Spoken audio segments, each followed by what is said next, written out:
When we think Celestials, does it add more flavor? Is it a lot more fun if you go with a biblically accurate angel? Or do you like to put those in your game rather than the stereotypical beautiful person with wings? Everything we have is beautiful people with wings. That's the whole thing. Or like, there's a couple like the Death Pact Angels, a couple of little weird ones that are like kind of Grim Reaper-y feeling. But Matt Colville's books have like these like angels that are weirdly biblically, like it's an abstract idea in physical form. They're wild, so much fun. And I think that we should lean into the weirder shit like that in the future. I would definitely agree to that, actually, because if we look at the biblical angels they're not the pretty angels that we actually think that they are. Some of them are pretty dang scary. And we usually think of, the beautiful person with 2 wings. Whereas some biblical angels, freaking scary, eyes all over them, 6 wings, and it's just insane. Like, There's a reason they always enter and they say, "Do not fear." Exactly. You're absolutely right. I love using those angels in my campaigns. I mean, don't be afraid. If you don't want me to be afraid, get limbs.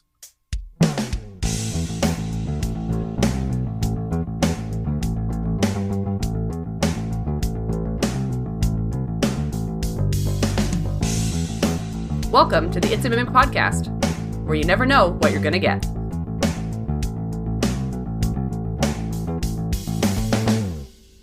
Welcome to another It's a Mimic episode, where we continue our conversation on monsters in Dungeons & Dragons 5th edition. I'm Adam, and with me today are Brad and Tyler, and this episode is called Celestials, a grandiose, lethal dose of just Boros. In this episode of the It's a Mimic podcast, this panel of Dungeon Masters is going to sit down and look at what a militant and righteous host of Celestials looks like. The angels presented in the Monster Manual are a little lackluster, and in the previous episode on Celestials, the Solar, the Planetar, and the Diva got a solid breakdown. Some general complaints about their basic natures. Did you know that Wizards of the Coast has actually built a more in-depth righteous host of NPCs led by angels and poised to be a legitimate issues for the players at your table? But before we get started, I want to ask you guys, do you think that there is enough support in 5e for the good aligned armies to even be a force against the evil aligned planes? Because we always talk about this battle between good and evil. Is there actually enough support on the good side to really go against the evil side? Let's roll dice. Good question. That's an 11 for me. Natural 20. 14. I called it. Right. I called it. Well done. You did. So before the episode started, before the episode started, I told these guys that I was going to be rolling 18s to 20s, and here we go right off the bat. It's not just impressive to crit; it's impressive when you call it. Yes, absolutely. That's some Babe Ruth shit that I'm all about. So there is no percentage on that. My answer for you is that yes, but not in the way that you would think. There need to be more bad guys than good guys in an adventure, because you have to fight the bad guys. There has to be a reason for you poor sods to come up through the ranks and defeat the big bad guy, because all the other good guys are busy doing other shit, or there's no one to answer the call. So there has got to be bad. And that is why they have tucked chaotic evil far down in the corner, and they actually have lawful evil holding it at bay, right?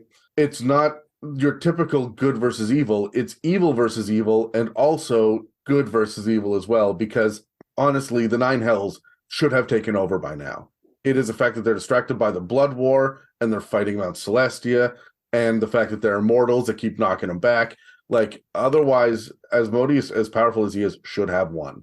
So there's not enough to be a straight good versus evil, but as long as their attention has been split, I feel like it's like we're doing okay right now. And that's built right into the lore. I would agree with that, in the sense that it's, as you said, it's not just good versus evil. You have the other side of alignment on there too, the lawful and chaotic. The thing is, I find this is even happens in the good alignment planes as well, just as much. You see them kind of not agreeing with each other. So it's not even so much about good versus evil, but sometimes it's just lawful versus chaotic, both in the Nine Hells and in the upper planes too. So I think you're absolutely right. It's as long as people are distracted. Yeah. I did a quick query while we were answering this question as well. there are nearly 5 times as many monsters in the monster listing under the evil alignments than there are for good aligned creatures or monsters. That's why you have heroes to kill them. So if we're talking pure numbers, I think it's fair to say just based on numbers, there's, as far as variety goes, you're not going to have as many options. But if we're actually talking about on the planes of existence, that's up to the DM to decide how you're going to balance those numbers. That's true. And how you're going to deal with an imbalance of those numbers, more importantly. It's really interesting to see, at least in the Forgotten Realms campaign setting, the fact that good and law are struggling against a just naturally chaotic and evil and like malicious and malignant cosmos, right? As much as there are, an equal number of upper and lower planes, the lower planes clearly have more potential to be more influential on the material plane. And it's very curious to see that. I don't know that we have a whole lot of other, at least currently in pop culture, a whole lot of other cosmos or pantheons or anything that are like that. Like there tends to be the balance of good versus evil, but the good guys are busy or they're locked up or they're not available, or tends to be neutral. Like Star Trek, yeah, there's bad guys out there, but there's good guys too, just as much, right? Yeah. Like Star Wars is literally about balance, right? So when we get to things like the Forgotten Realms, it's really cool to see the good versus evil so skewed like that. And then I feel like not enough people are just using angels as being good guys in their campaigns and unicorns as good guys. Like there's always a twist to it. Yeah, they always have to make them the bad guys, right? Fallen angels or corrupted unicorns is kind of the... Because we like to play tropes, right? Yeah, I think our minds are locked in a trope of good versus evil. It kind of goes along those lines too, because we want to give our players the opportunity to see how they're going to react. Whereas when you put them in good planes, I think we've talked about this before. When we've talked about upper planes, it's just sometimes the players don't really want to go there. They want to go to these evil planes to be the heroes for good. Or with my players to ally with the forces of evil. I think that's just the DM's fault on that one. There's also kind of the idea as well that, I live in a quote unquote lawful good society right now. Like we don't have daily blood orgies out in the streets, at least not since I moved to Vancouver. Not since Dan left the podcast. Yeah, there we go. So for the most part, most people will say, I live in a pretty decent society, most Western world way. I would say that. And if you get into small enough groups around the world, they would say, yeah, you know what, this works for me, this is good. You don't see that in Dungeons and Dragons. They are always putting walls around their city and putting up protection wards and magic, and there are bounties for the heads of evil creatures, and like it's even to the point where Terry talks about dragons, he's like, even a good aligned dragon will fucking eat you. And I'm like, not always, but I hear what you're saying. He's not entirely wrong. Yeah. Before we get any deeper into this conversation, let's cut to an ad break. We've previously covered quite a bit in our discussion on Monsters in 5th edition. For all those episodes and more, you can follow or subscribe on Spotify, Apple Podcasts, YouTube, and dozens of other podcast apps. And if you'd like to support us, you can donate through the website, check our store, or join our Patreon and get access to other episodes and series. If you'd like to pay for some ad space on It's a Mimic, or just shout out to a friend, please reach out to us through our email and website that are listed in the show notes below.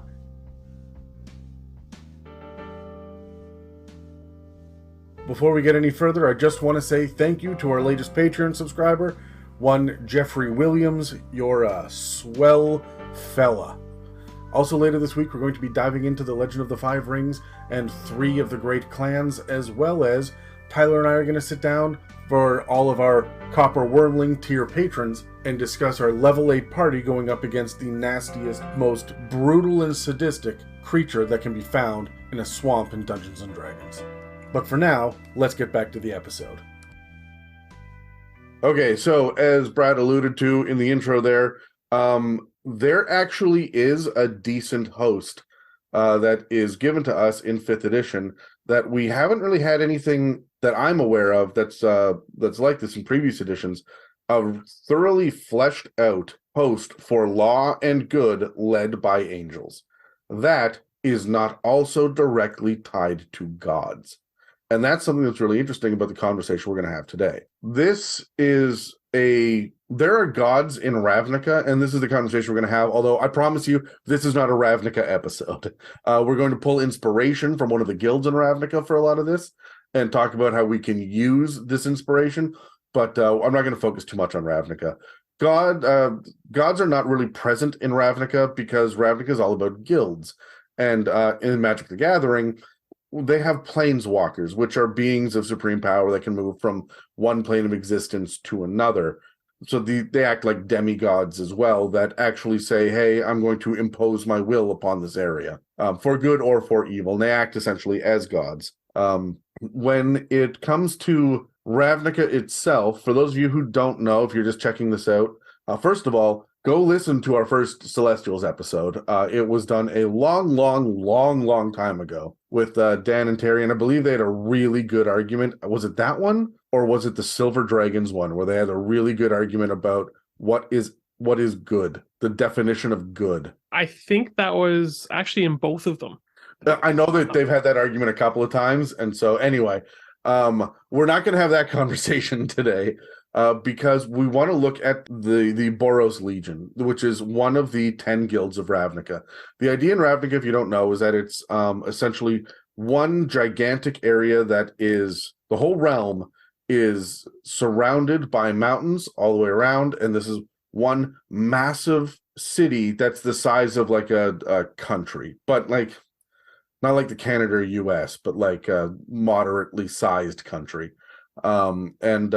And the entire country is a city. Now, parts of the city have fallen into ruin, so there are like overgrown parts and long forgotten sewers and sections underground and whatnot. There are large inland seas in and around the city as well. So you do have more than just an urban setting, but it is considered to be one massive city split up into a bunch of different regions.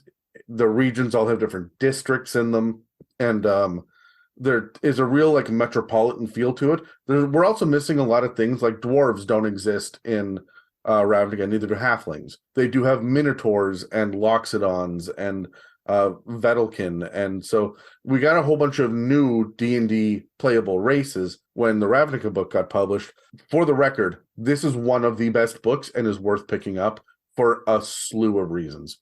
That and Eberron are probably the two best settings books that we've gotten so far in 5th edition. And so I often turn to them for inspiration. So they've got all of these regions, they've got all of these districts, they've got all of these populations that are mixed together, but they're run essentially by 10 guilds that have a very recent and very precarious agreement called the Guild Pact. And the Guild Pact keeps the peace, essentially. It's a set of rules that says you can do this and I will do this and you over there can do that.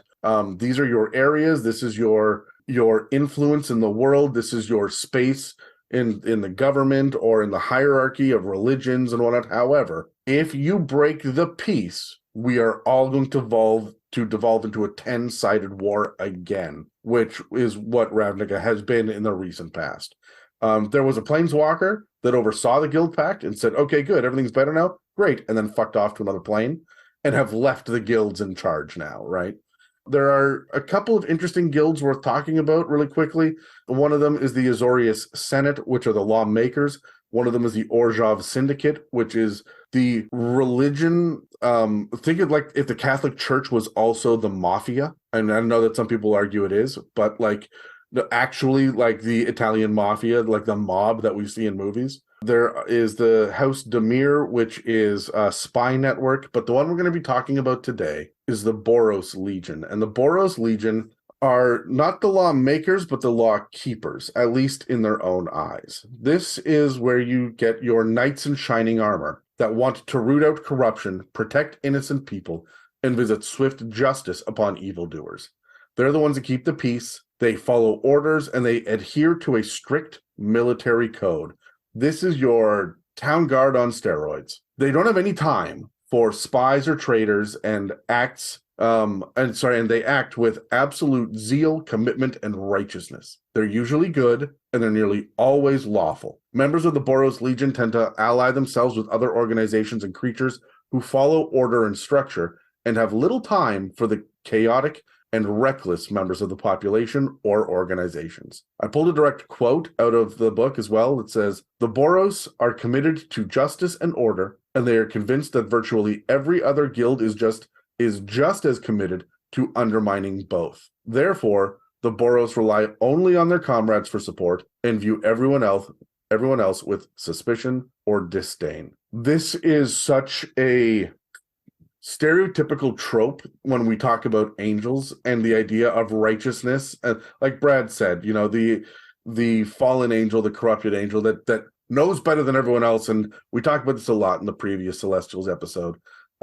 This is clearly a theme that the Boros Legion leans into. Most Boros Legionnaires succumb to the flaw of believing that might makes right, and the strength of belief is more important than what you actually believe. That is super problematic, and I'm not going to make real-world parallels with that, but holy shit. Draw inspiration. Yeah.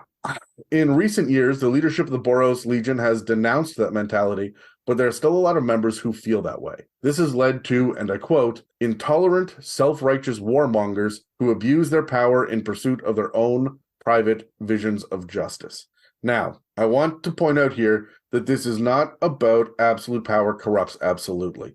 This is about my sense of justice being the right one and being more important than your sense of justice. So Batman.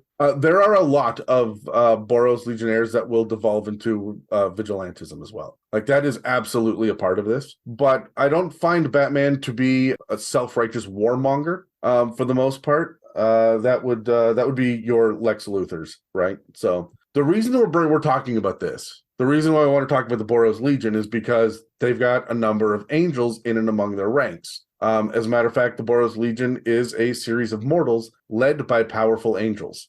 And the book makes a point of saying that even though everyone looks up to the angels as being the paragons of good and order, they are absolutely capable of being wrong, acting rashly, or falling to temptation. And by temptation, I don't mean succubus. I mean, hey, if all I have to do is commit this minor genocide, I could create peace all around, and now my justice is fulfilled, right? Like, that's the temptation we're talking about here. The guild anything, the ends justify the means. 100%. Where the road they would go down. Yeah, a lot of the time, the argument here is going to be how and why, not what they're doing, but why they're doing it this way, and they see that why as being enough justification to excuse how they're doing it, right? If the result is order and the erasure of evil, they will do whatever they need to get to that point. That's one of the major themes in my homebrew campaign right now, is I've got the Goddess of Death running around saying, I'm sick and tired of all of the pain and everybody's upset and miserable. I never see happiness and light and life. Everything is terrible, and at least if there's nothing, it's still and calm and quiet. And so she is trying to wipe out the universe, just because at least her sense of peace will be achieved. Is she really wrong? No, and that's actually that's a question that I'm going to be posing to my players when they hit tier 4, right? Is like legit choose a side on rebooting the fucking world. So anyway, this guild, the Boros Legion, is a great example of how to run an angelic host, even though the majority of the creatures there are soldiers. Normally when you have an angelic host, you end up with a cult. If you've got followers of any sort, it's a cult following. Well, they'll call it a church, but it runs as a D&D cult. It's really just a different skin on a dragon cult or a kraken cult, right? Because you tend to deal with religion on a temple by temple basis in D&D, and you don't get really an overarching view of like a church is. Whether you like it or not, there are rules for the Southern Baptists, right? There are rules for the Catholic Church. There is an overall basic understanding on how Islam works. We don't see that in D&D. You get the temple of this god over there has a shrine. There are an order of monks or a handful of nuns or someone running an orphanage, right? And you get it at very like street level, ground level religion. But then you also have the idea of these angels leading warring factions, and you just think in your head, okay, angels. And you look at the monster stat blocks and you go, holy shit, they're all CR8 and above. I can't have an army. They'll just stomp my players. So they're in the background doing nothing, right? Like it's something I point at to say, oh yeah, over there is a battle. Yeah, right. I like to use this though to show my players that sure, you may be level 14, but there is much bigger crap going on around you than you actually know. I agree. I like having that level of scale where even at level 20, where you are walking around like a demigod going toe-to-toe with Orcus, you are still small potatoes in the grand scheme of things. There are progenitor gods that could snuff you out by stepping on you. And like, it's good Monty to have Python. that conversation with players every once in a while and remind them of that shit. But I really liked what Ravnica had to offer because they gave us kind of what squads would look like in an angelic host. But instead of the entire host being angels, the angelic host is led by an angel in the name of angels. And this overall organization is not about faith and religion. It's about justice, zealousness, and belief run by an angel who happens to be controlling it now. Not like it's like if we had a pope, but there was no religion behind it, right? Like there's this one guy. It's just a dude, right? So it's really curious and very interesting because it means that what I can do with what's offered in Ravnica is I can pull that out and plug it in to any one of these good aligned or law aligned gods and say, here we go. This is everything that I need. And it works from the top all the way down. And I have a reason to fight them. Exactly. That's one thing I love about these guys too, is it's a plug and play. Yeah. So the guild itself runs military academies, garrisons, guardhouses, and it even has a flying fortress called the Parhelion 2, which is really, I don't know what it is about ending the flying fortresses with Elion, but it made me think of the Avengers as well. What happened to one? You know what? It's not in the book. I'm sure that lore exists somewhere online. I typed in Parhelion and I went looking for pictures of Parhelion 2. I wasn't really thinking about one, but I did that actually for the majority of my childhood when Boba Fett was flying Slave 2, and I'm like, where's Slave 1?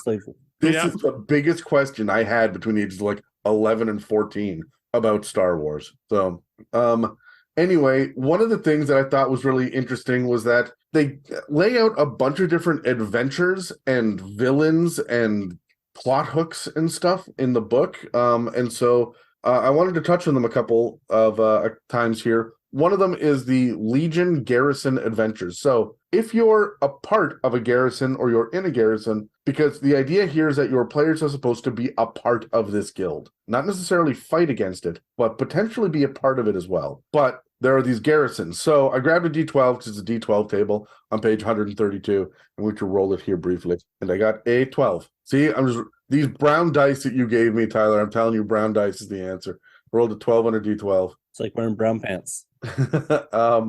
So it's the idea of your adventure goal here is you have to steal the plans from the garrison for future Boros military actions. Nice. That right there is fantastic, especially because they give me a layout of what a garrison looks like, the multi-levels of it on the next page. I've got a D8 table for Boros villains if you want to go and fight them as well. I rolled a 7 on a D8. I'm telling you, these dice. What does it say? An overzealous angel has risen up against innocent people, including the soldiers in her own garrison, believing that they harbor evil in their hearts. So when we're fighting good aligned creatures, that is how you do it. And I mean, this is not breaking the mold too much. I am not completely blown away by these, but it is so nice to have something to just lean on in a book to say, hey, just do this. I wanted to roll a D6 for character goals if you're actually a Boros character. And a number 2, capture or kill an enemy chieftain who has taken responsibility for a series of brutal raids. And that makes sense. Like an angel would come to you and tell you that. There's another adventure hook too. If you want more adventures that are themed around the Boros Legion and not just a garrison, I rolled a 6 on the D6. These dice. A flying Boros fortress is about to crash, threatening to devastate the neighborhood below. All of this sounds absolutely amazing to me. These are fun and interesting things. And can you picture an army of angels coming down from the heavens with a flying battle fortress as well, right? Yeah. A little intimidating. Yeah, this is not something that on my own I necessarily would have come up with. The idea behind the Boros Legion as well is that everything is fire, light, and radiance. The cleansing fires of righteousness and justice. And so a lot of the times when it comes to players, the touchstone that we have in D&D is the classes and the characters that they build, right? So you end up with talking about, a spy network is full of rogues and bards, and this is how people think in D&D speak, right? So it's really helpful in the Guildmaster's Guide to Ravnica, because it tells us that if you are a part of an angelic host, specifically the Boros Legion, then you're going to be clerics, paladins, and fighters, barbarians, and rangers also have a place in the ranks, because this is a battle host. Spellcasters that get called out in the flavor text are life and light domain clerics. Light, of course, is all fire-based, and life is your healers. Also, evocation wizards, oath of devotion paladins, which makes sense with the commitment, and eldritch knights. Interestingly, most guild members that are listed in this are humans, minotaurs, and goblins, but those are the ones that are the fightiest in Ravnica, because we don't get orcs and dwarves and Goliaths here, right? So these are the fighty, combative, playable races. I have an interesting thought when we're talking about the different classes. Do you think that the Purple Dragon Knight could be reskinned and using as a knight in the Boros army and just kind of pump it up a little bit? I think you could. I would also say, why would you fucking bother with that piece of shit? That is the worst damn class, the subclass in the whole. That's why I want to make it better. Yeah, you'd have to make it better. You'd have to boost it up. Honestly, if you want to be a Purple Dragon Knight, you should be a College of Eloquence bard with a sword and shield. Yeah, you should. It's probably worth touching as well, just in this, on the guild specific spells. Yes, the spells themselves are that'll be worked into a title in the future, I'll tell you right now. The spells themselves are all very fire. Like, you do get things like light and heroism is in there, but Guiding bolt. Yeah, this is Aid. fire and radiance, right? And you get to add these to your spell list as well if you choose to be a Boros Legion player. If you're going to be a player that wants to be a part of an angelic host, and this is how you want to do it, I talk to your DM, and don't be surprised if they don't beef up your spell list with this. Well, I absolutely would, because it's part of your backstory and your background. Yeah, it might create an imbalance at the table if other people are not also choosing spellcasters from Ravnica who get expanded spell lists from this. Have that conversation with your party during session 0, during character creation, or at the very least with your DM. Yeah. Now, to flesh out the rest of the host, before we get to the angels, here's everything else that this host is supposed to have. These are kind of an example of what other creatures are going to be the minions and allies. Because remember, every angel we talk about today is supposed to be leading a force. So you have mastiffs, azures, any sort of knights or veteran stat blocks, guardian giants. I think Megan and Casey covered these in their giant series. Knights that fly and ride on rocks, the giant birds, but they're not quite as huge. They're large size rocks in Ravnica. I like that they just call them Sky Knights. Yeah, it's fun. That's cool. Yeah. Also, way later, after the monster stats, you get guild NPC stats, but they're a little bit more generic. So the idea is that you would plug in whatever sort of race or character name or whatever into these stat blocks. They give you a generic soldier one that just any guild can use. And this is supposed to be your basic foot soldier. They're CR half with an AC of 18. That's with the shield. It's worth pointing out because they have a longsword as well. So if they drop the shield and they get AC 16, they can do 1d10 damage instead of 1d8. They only have 16 hit points, but at CR half with an AC of 18, they're still going to last a couple of rounds. even in tier 2 and 3, you'll get kills right away. But these guys come in a squad. The action economy is working against you, and you might not get that 16 damage on your offhanded or second hit, right? And yeah, these guys come in groups. They're supposed to be your basic foot soldiers. Beside them, you also fodder. Yeah, and that's just it. Like the angel is supposed to be there as like the presence on the battlefield, the NPC you're talking to, but they show up with a squad of 16 of these guys. They also will probably have a medic with them. And we do get the frontline medic, which is phenomenal. I love that we get medic stat blocks. It's a CR quarter. They get an AC of 20 with the shield, which is phenomenal. 19 hit points, so they're squishy if you can hit them. They have a spear, but I mean, they're not going to use it.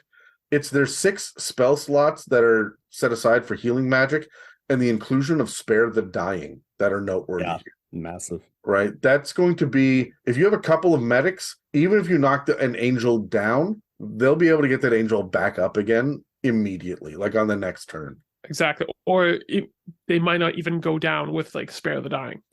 Yeah, exactly. We have also a Reckoner stat block as well. These guys are CR4. They've got an AC of 18, and they've got 8d8 plus 16 hit points, so they're meant to be there for a little while. It's got a whole bunch of lightning and thunder themed spells, and being able to cast Lightning Bolt twice is pretty good, especially at CR4. But it's the reaction that lets the Reckoner do half the damage that it just received back to the attacker in lightning damage. So if you hit them for 22 damage, you take 11 lightning damage back. But here's the thing. They don't have to hit with it. There's no roll for it. It just happens. There's no range limit. There's no number of times per rest limit. There's no maximum damage. It's just their reaction. So they'll do it once per turn. So it recharges on 5 or 6 though, okay? Right, but can you imagine dropping Meteor Swarm on a squad of 20 of these guys? Yeah. Every one of them is going to hit that wizard back. Bam, bam, bam, bam. The lightning coming out of them is going to be crazy. I'm going to set these guys aside for my tier 3 and tier 4 party when they have the area of effect spells, because that is going to drop a fucking sleet storm hits. And they're much scarier in numbers. Much scarier in numbers. Yeah. Yeah. Which is tier 3, 4 is when you can drop a few of these guys and have that really pack a punch. Yeah, I'm really excited about these. And then after that, you get CR7. These are called a Fire Fist. They're essentially just a fire-themed paladin that uses a great sword and has 18 d8 plus 26 hit points. There's some healing spells here, but its focus is going to be Wall of Fire, Flame Strike, Guiding Bolt, and Scorching Ray. Although I would keep one of these guys in my back pocket, though, because they've got Revivify as well. I was just about to say that. The other one that stood out to me, too, is they've got Banishment as well, which is not to be scoffed at. Your players are not going to be ready for that from a good paladin. Yeah, and the idea of these guys coming in and just commanding an area, even though CR7, 2 or 3 of these guys is going to make a tier 3 party stop and have to actually deal with this shit. And that's kind of the big thing that I wanted to point out here, is that we have built an army now. This is whether it's in small squads or there are like larger battalions of these guys, whereas the monster manual angels tend to have the ability to come in solo and be just that one angel you deal with. The angels we're talking about today come with minions. They come as a force, and they're there to be able to slap your players, to knock them down a peg when they're not doing what they're supposed to be doing, or to create conflict. And that's the main thing about angels and celestials, is that we are supposed to have conflict be a part of every part of this game, because that's what encounters are. Overcoming conflict. How do you do that with paragons of good and law? And this is how. You make them be the law keepers, the keepers of order, and the ones that say, hey, stay where you are and don't do a thing. We will handle this. That's going to drive your players nuts, because even just taking agency away from players is enough to set them off. The other thing that I think is worth mentioning as well is how many, and I'm going to pose this to you guys actually, I want to know, how many times have your guys killed a humanoid and actually been brought up on charges of murder? It depends, with at least my crew, where they were and anyone saw them. Yeah, and I mean, at least arraign them on charges, but often they'll probably plead the self-defense clause. I find that. Sorry, go ahead, Tyler. I was about to say, I have put them in a city before where the law was already very skewed Monty Python-ish, and they killed somebody and they were on trial, but it was ridiculous laws that they used to try and accuse them. But then they were all attacked by zombies, so it didn't really matter. Yeah, there's always that Deus Ex Machina to get them out, right? So Exactly. I'm sitting here going, for the number of orcs and goblins that, considering these are playable races, these are characters that people can interact with, the amount of them that have been slaughtered in D&D games, and it never comes up as something unlawful, is just wild to me. Now, these angels will probably, I don't think any of the angels we're talking about today have the ability to scry or divine necessarily, but you have to assume that their higher-ups do. That they're going to be tasked with, look, they have access to magic. They understand that divine magic exists, and they have the ability to tap into this magic as well. They've got to be able to reach out and get a sense of what's going on. Can you imagine living in a society where there is no defense? Like, they automatically, magically know if you committed a crime, and the only comment that you have on it is just justifying why you did it, not whether or not you did it. These angels are absolutely terrifying if you start to think about this dystopian Big Brother is watching kind of feel. It's a police state. What was that movie that the three could Minority Report? Yeah, that's right, Minority Report. That's very much what this would be. Let's grab dice because I have some questions. Yay! 5. 7. I got a 6. Tyler, what'd you get? 7. You're going first with the 7, Tyler. Congratulations. Wow. 5, 6, 7.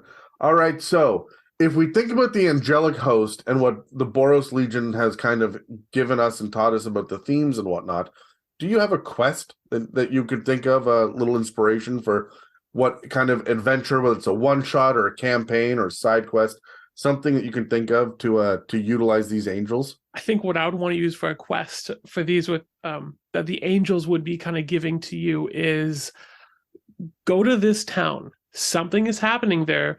We need you guys. We're stretched thin. We need you to be bringing it under order. So you're kind of a subsidiary of them. You're not part of the Legion. They're hiring you out to help them. Again, I would want to make this super simple because I don't want to make it too heavy just yet on them. This is something I'd want to bring like low levels in, just so they kind of get a feel for it. I really like that. My big thing as well, it would be so easy to have this be a quest giver early on, like have an angel be a quest giver early on, then to discover that what you've been doing has been harming other people all in the name of justice, right? Pulling the rug out from underneath your players because you've been working with angels, with the good guys. And a lot of people at high levels, when they have the power, they'll look at angels and go, I wonder what their motivations really are. Should we be doing this? But when you're level 1 or 2 and an angel shows up, it's like, hey, I need you to go over there and help these people. Yes, sir. In the name of law, will you go do this? Like, you say yes. And you can actually build up one of these angels, especially if they come with a force of guards with them or soldiers, like that are showing up. If a medic shows up with them and helps someone who's hurt, they're going to look like the good guys. They may be presenting themselves as the good guys. And that's another way of doing this, because the trope is that you come across the angel and he's already corrupted.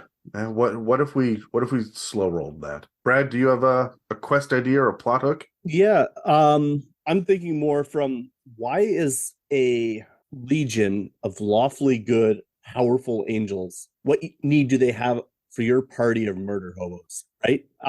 And so my thought is, you say that they don't have time for infiltration, they don't really take time for any sort of subtlety, but if there's some infighting amongst different groups within the Boros, perhaps they need somebody who can work their way in and get the information that they need to prove that something's going on. Basically, there's dissension within the ranks. Your job is to get in. You're sent in as internal affairs. Exactly. They need somebody who's not from inside who's going to draw a lot of attention. Basically, go in, pretend you're going to work for them, you're looking for work, and see if you can find the information that we really need to shut down this rogue group. That's really interesting. I like that. Tyler, do you have any dynamics there? Yeah. Tyler, do you have any ideas about how you would role play with an angel from the Boros Legion? Oh, there's so many different kinds. There's so many of them. They're all so different. But I think one of the biggest things I would want to focus on when role playing these guys is this idea of they are going by their sense of good, what they perceive as good. Again, we're not going to get into the subject of what is good, what is not good. No, but we want to really play into that for the role-playing aspect, that these guys 100% believe that they are lawful and good, or at least, at the very least, lawful. What they're doing is to the letter of the law and even beyond. So that's how I'd want to be role-playing them. And I wouldn't want to go so far as to say lawful stupid. No, they're not that.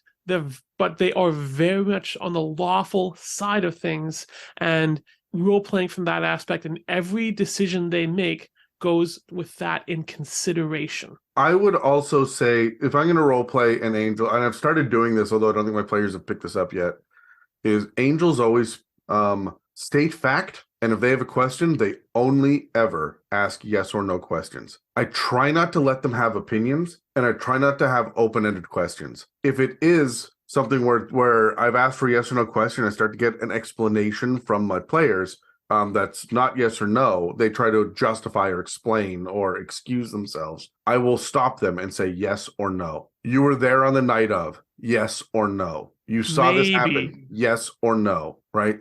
And I'm not going to give them, I want that black and white view of the world, especially with the Boros Legion. Absolutely. Yeah, I would agree. And really, normally I don't encourage tropism, but I feel like these really have to play into the trope of the city guard, but in a righteous sense of they know that they are in the right. They will not be convinced otherwise, right? These guys are fanatics, really, is probably the better way of describing them. They are committed to the cause. They believe in what they're doing is right. They will not be swayed, and they will not put up with any sort of contradiction. When it comes to exploration or clues that they've been there, or a little bit of foreshadowing that you may run into one of these guys, Tyler, do you have any ideas about how you would incorporate angels on the exploration pillar? So I'll just go right into it then. Yeah. I think one thing when we are thinking of this kind of group, the Boros in general, actually, I would want to be thinking of they're in a group. You're never going to find just one or maybe two. You're going to find them as a group, especially the whole leaders. If there's an angel there, you're going to find several people there. So think of an action economy. Yeah, the action economy is key, especially when you're moving. You're going to hear the greaves, the metal boots clomping down the alleyway before you see anyone, right? Or if you're out in the wilderness, you're going to see a massive amount of footprints. Yes, I really like the idea of introducing the angel for the first time as having the soldiers show up first. Yes. And just stop in formation, stare ahead, and not say a damned word. And then 30 seconds later, an angel lands and the angel speaks for them. But you introduce the minions first and have them waiting on orders. That is going to leave a solid impression on your players, so that every time that they hear anybody clomping along in formation, or they see a lineup of soldiers waiting, they know there's an angel nearby. Yeah, exactly.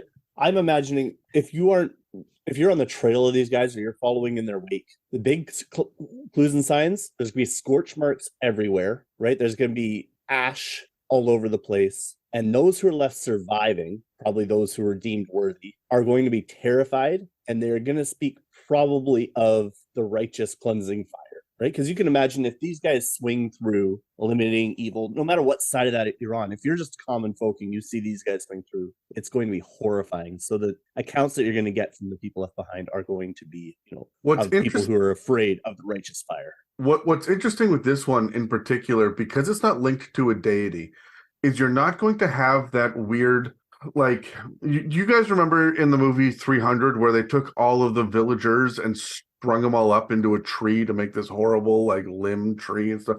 Like there's weird like death rites to cults and zealots and fanatics, right? There's, you know, normally you would see, oh, an angel came through and cleansed the place, and so there are these scorch marks on the ground, and in the middle of each one there's a skeleton with its hands crossed over its chest, right? A blackened skeleton that's been, you know, you've died in the name of my God, so I lay you to rest in this specific way. You don't get that with the Boros. You won't have that from here. No, it's purely business. It absolutely is. And like that level of business where if you die screaming, well, I guess you shouldn't have broken the law. Even the medics are not giving last rites, right? And it's something that's what you don't normally see with angels. And I really like this angelic host that is not led by a deity. When it comes to combat, Tyler, let's talk for a moment about how a host with no deity and the self-righteousness would approach combat. Honestly, I believe it would be in mass number. They're not going to rely necessarily on one deity to come down and save them. No, they are going to take matters into their own hands, especially if they're being led by angels. Depending on which angel is leading them, the angel might be forefront and they're all fighting alongside with them, or the angel's commanding them and they're all going forward. You're not facing one or two people at a time here. This is the host that you are facing off against. And you mentioned all the different, I guess, creatures and all the different stat blocks of the things that they could be up against. They're coming all at once. They're not going to say, okay, send that one. Okay, send that one now. Let's see how they do. No, it's everyone at once. And you better be ready for it. I'm also going to move all of them in the same initiative, right? Like, maybe the angel will go before the foot soldiers or immediately after the foot soldiers, but they're going to move whatever the soldiers are, if they're fire fists or reckoners or paladins or soldiers, whatever they are, they're going to move as a cohesive unit. Then they will surround and overwhelm. There's no subtlety here. Overwhelming odds is a guaranteed quick victory. So always use overwhelming odds if you can. Agreed. The only exception to that is, as we mentioned, there is the occasional one who will feel like the laws aren't going far enough and they need to seek vengeance on perhaps a particular enemy of theirs. But I think even then they're flying their banners and they're declaring, I dislike what you are doing and I'm coming for you. Absolutely, but they're coming in single-handedly and they're coming in hard and fast again. Everything is going to be hard and fast. These guys are the true essence of shock troopers, right? They come in, they hit hard, they wipe out what they came to wipe out with excessive force, and then they move on. And I also don't think that honor is a factor here.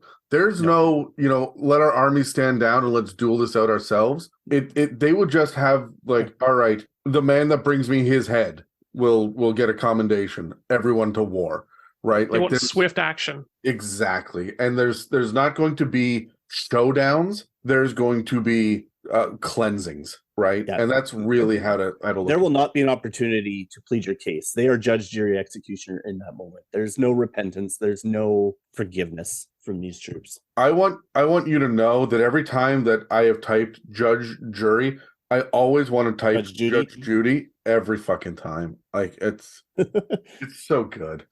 Anyway, let's talk about the angels themselves now, because we've spoken a lot about the Boros Legion and about angelic hosts. But let's look at what these angels are that are leading it, because we've covered in the past Devas, Planetars, Solars, and Empyreans.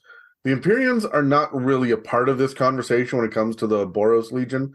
But fuck, wouldn't that be awesome? Empyreans are like hybrids. They're titans. They're the spawn of deities. That's why they're not a part of this conversation. But the first one that we're given in alphabetical order anyway is the Battleforce Angel. And they are CR5 right off the bat. The thing about the Battleforce Angel is the fact that you only get like a paragraph about them, but it's worth pointing out that Boros Angels in the first place, they keep using the word zeal over and over and over again, but I mean, they're so dedicated. They're so committed. And they don't have to breathe. They don't have to eat or drink. They don't have to sleep. So they just keep coming. They are in just a force of nature. And I think they would recognize that their soldiers do need these things. but it's not going to stop them. If they have the opportunity to move ahead, to do a thing, to strike out on their own, I think they would do it and then return to their soldiers, pretty quickly. They're not really all about the idea of goodness and wisdom and mercy, although people kind of assume that they are. They can be driven by political machination. They can be compromised in certain ways. But when it comes to the Battleforce Angel specifically, these are the radiant hosts that soar into combat. They embody the zealousness of the Boros Legion completely. They get right into battle so they can have a hands-on approach to leading the soldiers on the front line, and so that they're able to adapt and, I don't want to say micromanage, but get right there to see, okay, our forces need to move forward on the right and watch out for the left flank, and like they are in the thick of it. They're frontline commanders. Yeah, they're also going to ignore pain, horror, confusion of battle, and they're going to hone in on their objectives. They will never, ever, ever retreat. For stats, we get lawful good, but I mean, that always comes with an asterisk, right? That's what these episodes are about. Armor class is 18. They don't get a shield. That's all plate mail. They've got 12d8 plus 12 hit points, which averages out at 66. So for CR5, they're not super beefy, but they're pretty average on this.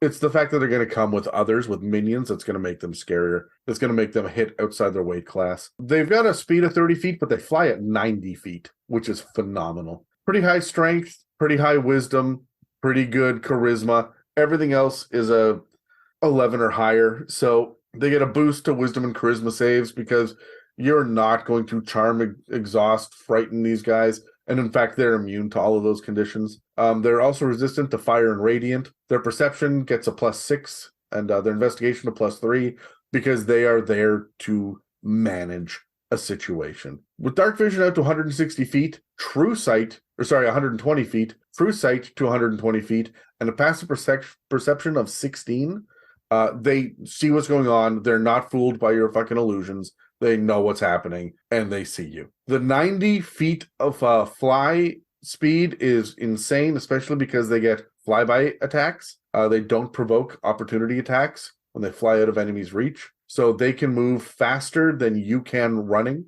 hit you, and then get out of range again, at least at a range of melee. The Angel also has advantage on saving throws against spells and other magical effects. So that has the magic resistance, which means you're not going to be able to do all of your illusion and enchantment shit with the bonuses to wisdom and charisma saves, as well as advantage. This is a fight. You have to fight them. You're not going to sway them or to turn them. Friends is not going to work here. They do get 2 melee attacks as part of their multi-attack, and they get to use what's called Battlefield Inspiration. When it comes to their multi-attack, it's a +6 to hit, 5-foot reach with the long sword, the 1d8 or the 1d10, depending on if you're one-handed or two-handed. There's no reason for you to not be two-handed because you're not carrying a shield on this, but it also does 48 radiant damage, and if the target is within 5 feet of any of the Angel's allies, they take an extra 1d4 radiant damage as well. So I assume that's not cumulative. What do you mean? If there's multiple allies within 5 feet? No, it says it's not any be like 1d4 per ally. It's just if there's any ally, it's 1d4. No, it's pretty specific. The wording you would see would be it would say for each of the allies within, but because it says any of the Angel's allies, that's the specific wording. That doesn't stack up. So, but still, 1d8 or 1d10 plus 4d8 plus potentially a 1d4.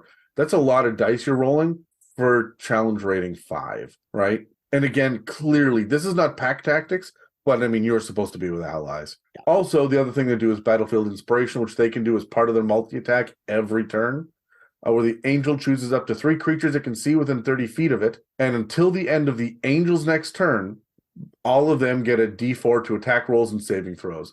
So it's almost like a blessing. Yeah, you get it every turn. There's no resource cost. It's just boom, every round, 3 people get it. Yeah, you're there. It's inspiring your guys. So let's roll dice again. I want to talk about these guys.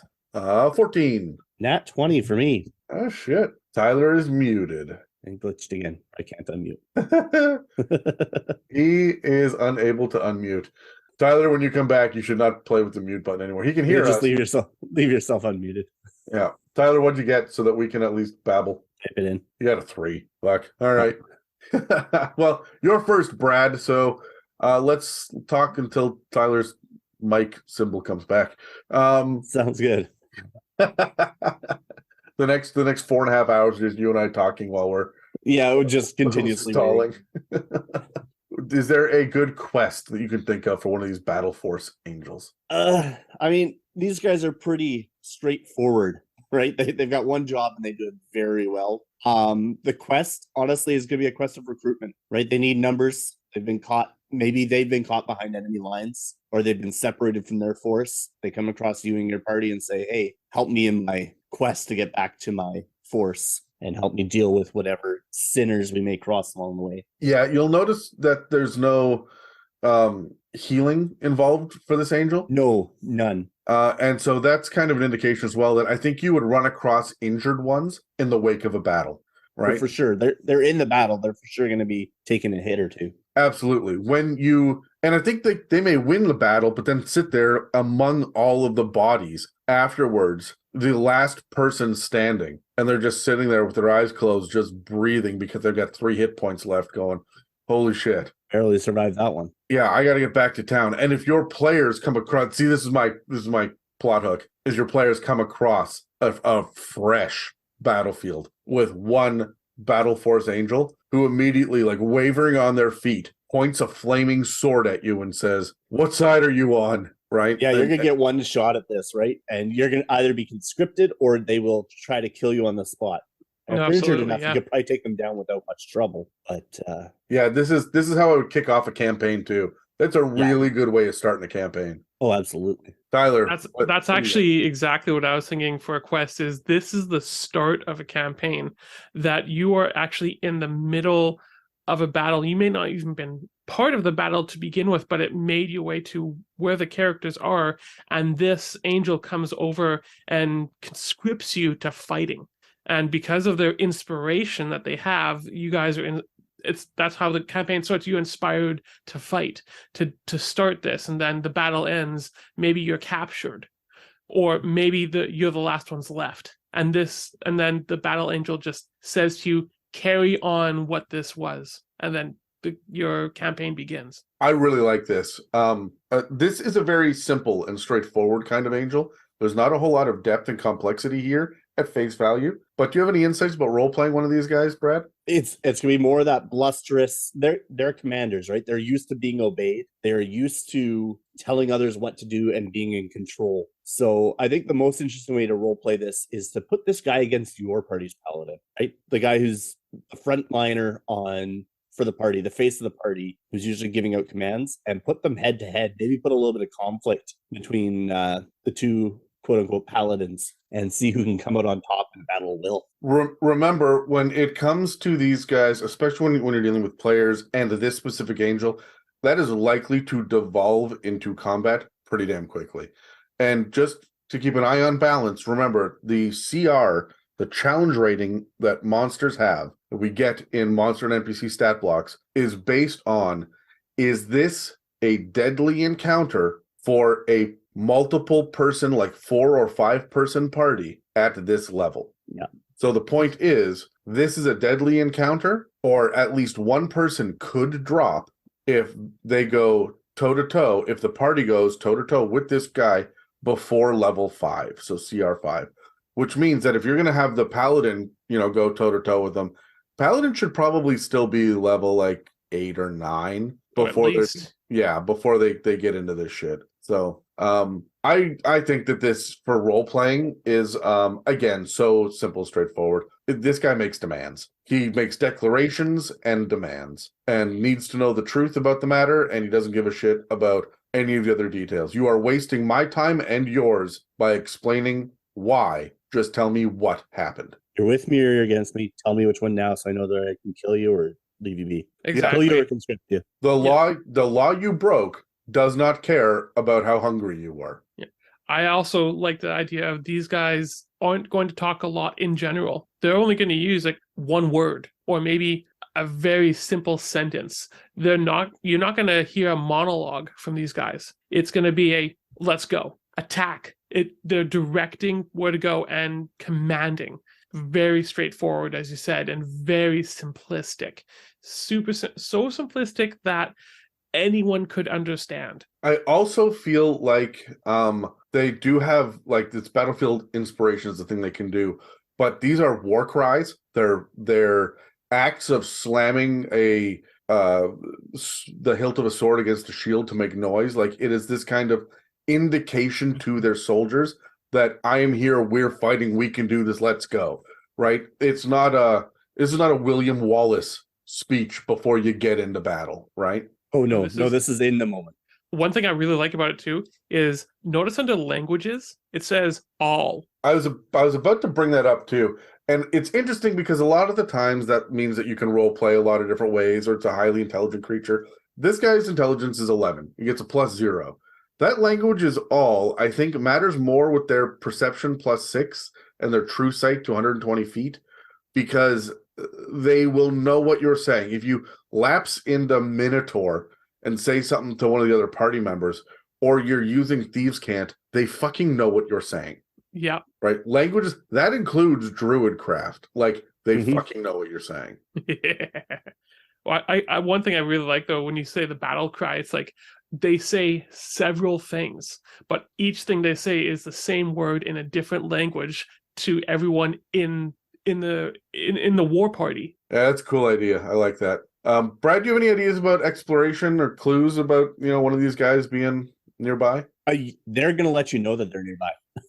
They're not hiding. They're not afraid of you. They're not sneaking, right? They're there, or the evidence of them being there is very obvious. When Vecna shows up and looks at one of these guys, he is not running away. He's going to look at Vecna, square in the eye, and say, "Yeah, I see you've come to the battlefield. This must mean you're desperate." He's going to turn to a soldier and say, "Retreat. Tell the general that Vecna's here." And then he's going to step forward and fight. And he's going to stand forward and take the rest. So the rest of them can retreat and get the word out. Yes. Yeah. That's as close to honor as it's going to be. But again, it's not about honor.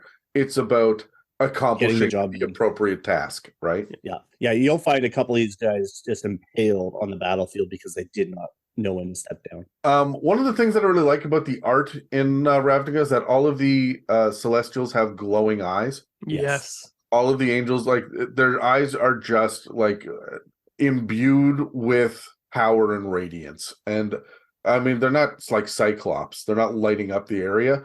But I do like the idea of these guys being strangely otherworldly. And when they're sitting there talking to the entire party, you don't know who they're looking at. And I think that that's a neat thing to think about when you are interacting with these guys, because they will come right up to you and they will say, did you see this? And it's not clear which one of you they're talking to. I don't think they even care which one they're talking to.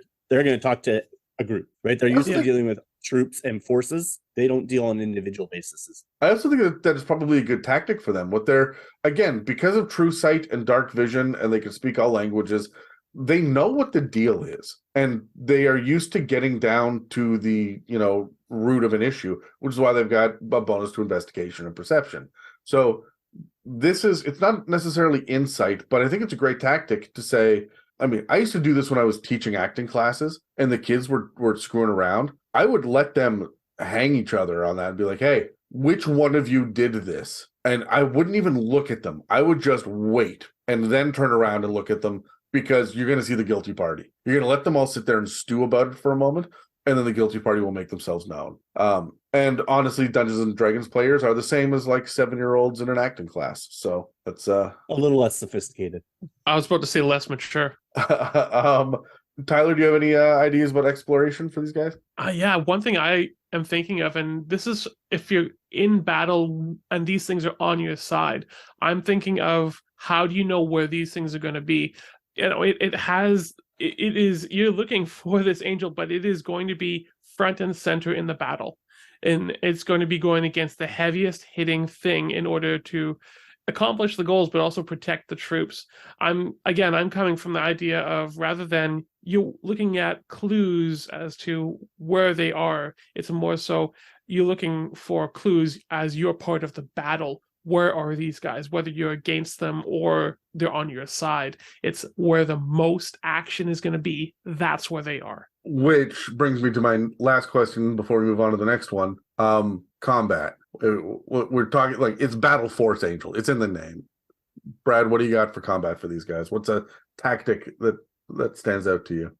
Yeah, combat with these guys. The biggest thing is that battlefield inspiration, right? You want to make sure that they're side by side with at least one ally at all times, giving them that bonus D4 and then getting the bonus damage on an attack, right? They're going to be using flanking rules. They're going to be in the combat. That said, you want to make good use of this flyby ability as well, right? Flying in, basically they're going to command the troops in, shouting orders where they're going to be going, flying in, making that hit, getting the bonus damage, giving the inspiration, and then getting up above the battlefield. Not even so much to avoid attacks, but more because I think they do a better job of directing their troops when they have a bird's eye view. I like the idea of them. I'm going to move all of the forces at once in initiative, right? They do need to feel like one cohesive unit. So let's say there's 6 soldiers and a Battleforce Angel. This is still a CR6 fight, right? So I would have the Battleforce Angel start the turn, swooping down, hitting twice, crying out with some sort of war cry, which will then give everybody else a D4 on their attack rolls and saving throws until the next turn, and then flying out of range again. And it's this dive bombing, swooping, and inspiring over and over again that is so deadly here. Yeah, the stat block really plays to it. It's pretty clear what their role is in this combat. Yeah, but you have to have initiative line up, right? Like, you don't want the soldiers to go first. And so I feel like they would hold their reaction or hold their action until the angel does their thing, right?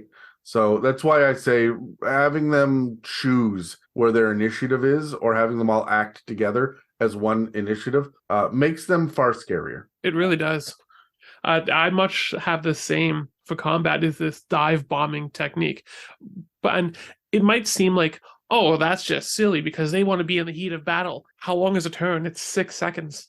It's going to be every 6 seconds, this thing's dive bombing on you. That's not a long time. That's a very short amount of time. And in the same time, inspiring the troops and going, this thing's continually moving. 90 feet over and over and over again with 2 attacks. Yeah. And like this thing is fast. And also think that they have 2 attacks. It doesn't mean both attacks are used on the same person. That's right. It's a flyby. They're hitting one person, then they're flying by, hitting another person, inspiring the troops, getting up out of reach, swooping down again, another 2 attacks. Maybe it's the same 2, maybe it's 2 different ones. This guy's moving. He's, as you said, 90 feet. Your back row casters are not in the back row anymore. At least the back row doesn't matter. Oh. So that wraps us on the Battleforce Angel. What else do we have? I'm up next. I'm covering the Firemane Angel. So the Firemane Angels, I mean, the name does a pretty good job of describing what they look like. They're generally red. I like that it says they typically have red hair, as if you're going to have any exceptions to this rule. The cool thing, though, is in the heat of battle, their hair can actually ignite, transforming into a mane of flames, hence the name Firemane, cascading over its shoulders and down its back. So you can picture these things in battle, just effectively like a barbarian rage, shouting, and their hair just ignites into this giant ball of flame down the back of them. I have a question for you, Brad, before you go any further. Do you think that angels have body hair? Like, are you going to see smoke on these? That is completely up to the DM's discretion. I'm not going to say either way how you want to. That is a brand new meaning for fire crotch, and I love it. Does the carpet match the drapes? It burns. Anyways, let's back to the angel. So as far as the battlefield's concerned, these guys are holy champions and paragons of war. Basically, they seek out the mightiest foe in a combat and take them on head to head and trust that their soldiers are going to handle everything else. So they seek out the biggest, baddest thing on the battlefield, say, you here now, and they fight that one-on-one while their troops do the rest. As far as the stat block for these things goes, they are listed as chaotic good. So these guys are not lawful. They are actually chaotic. A little bit of a separation from what we've been dealing with the Boros so far. They have an AC of 18, 18d8 plus 54 hit points. That's an average of about 135. They've got a 40-foot movement speed and a fly speed, get this, 120 feet. We thought 90 feet was fast. with the Battleforce Angels. These guys are 120-foot fly speed. As far as stats go, their strength is absolutely through the roof at a 22. That is their primary stat. Oh, sorry, that is not their primary stat because their charisma is actually 1 point higher at 23. So strength and charisma are their main stats here, but they've got a positive modifier in all of them, including a +3 in Constitution. So like these guys are incredibly statted out across the board. Saving throws, they are proficient in strength, wisdom, and charisma saving throws with absolutely massive numbers on all three of those. Unlike the Battleforce Angel, instead of investigation, they are proficient in insight and then also perception like the Battleforce. So you were talking earlier, Adam, about playing it with insight, right? Knowing the intentions of what's going on. Well, these are the guys who are truly insightful and reading your mind, reading what you're thinking. They're resistant to fire, radiant, bludgeoning, piercing, and slashing from non-magical attacks. Interesting that's only resistant to fire and not completely immune, given the fact that they are literally on fire in battle at times. But as far as immunities go, they are immune to the charmed effect, exhaustion, and frightened. They have true sight up to 120 feet. And just like the Battleforce Angel, they are proficient with all languages. So they know no matter what you speak, they're going to hear you. So all those stats round them out to a CR 12. It's interesting that they don't have dark vision. No dark vision on these guys. Interesting. But do they really Just need true it with 120 feet true sight? Yeah, not really. Much like the Battleforce Angels, they have the flyby ability. So again, that's the ability where they don't provoke opportunity attacks when it's flying away. They do have innate spell casting. They are charisma casters. 3 times a day, they can cast a combination of either Compelled Duel or Guiding Bolt at 5th level. Oh, And at 5th level. So level that right up. And then once a day, they can cast... Oh, sorry, that's 3 times a day each for Compelled Duel and 3 times a day each for Guiding Bolt. So that's a total of 6 spell slots. And then once a day, they can cast Daylight once at 6th level or Fireball once at 6th level spell. That's a massive fireball. Yeah, it is. It's wild. You pointed out that, sorry, I went looking to double check because I'm like, yeah, you're absolutely right. But the dark vision, true sight lets you see in dark vision. It's weird they said dark vision in the Battleforce Angel. You really don't need dark vision when you have true sight, right? It's kind of that's a weird little editing oversight on their part. Weird. Okay. Yeah. These guys are also resistant to magic.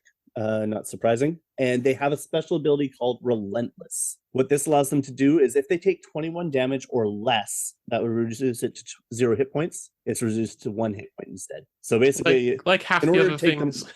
In order to actually knock them to 0, you have to do more than 21 damage, which at the level you're fighting these guys, that's not going to be too hard to do, but you don't want to just kind of whittle them down. You got to hit them with the big stuff. I don't know. Everybody hits with their big, powerful stuff first, right? You're going to hit with Disintegrate and Finger Death, and by the time that, you get through all 18d8 plus 54 hit points, you're going to be like, Firebolt, right? Yeah, like, absolutely. This might be a legit issue. No, I do have a question regarding that, though. Yeah, go ahead. Is it 21 damage on a single action, like a single attack, or is it a full action? For example, if your fighter unleashes its 30,000 blows that it has, or the monk, it's 6,000 blows. Yeah. Is it the combination of all the blows together, or just the one hit? No, it doesn't specify, it's the one but hit. The way I would read it is in a single hit. Yeah, it's the one hit because every time that they get hit, they take damage, right? Yeah. So that's kind of the implication here is that it's off a single hit. That's what I was thinking too. That said, I mean, this could go a little skewy for balance, so take it into effect. Unfortunately, this is only good once per rest. So they this only kicks off once, and then after that, if you do 1 damage to them a second time, they go down, right? So it's kind of just one little last stand. Okay. As a DM, I would almost want to make this just a constant ability. I wouldn't have it recharge, and just be aware of that in balance sense. But at that point, you've got to raise this. At that point, you got to raise the CR to like challenge rating 14 or so. But by the time you're challenge rating 14, up a couple levels for sure. Yeah, but by then everybody's doing more than 21 damage a turn anyway. Like sneak attack and smites are just going to go off in your toast regardless, exactly. Right? As far as attacks, the angel gets 2 attacks, just like the Battleforce Angel. A longsword again, plus 10 to hit, doing 1d8 plus 6 slashing damage and 1d8 plus 6 single-handed or 1d10 plus 6 two-handed. They don't have an offhand, so there's really no reason to not go at it two-handed. And then it also does an additional 5d8 fire or radiant damage. The angel gets to choose. So that's the stat block there. Interestingly, they have a little bonus kind of breakdown for these guys at the end of the stat block. It's about a specific Firemane named Nevena, chastised by Aurelia, who is, I believe, the leader of the... Did we discuss Aurelia earlier?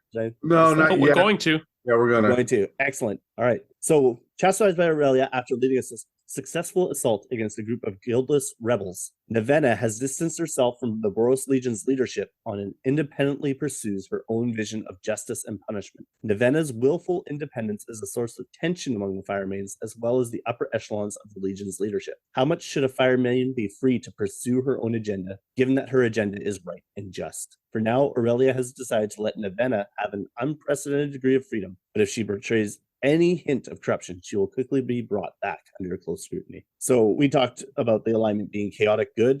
This is kind of the embodiment of that, right? The law is there, but sometimes you need to break a law to enforce the greater law. I think also in regards to the chaotic good, this is whereas the Battleforce Angel was very concerned with my unit moving as one cohesive thing.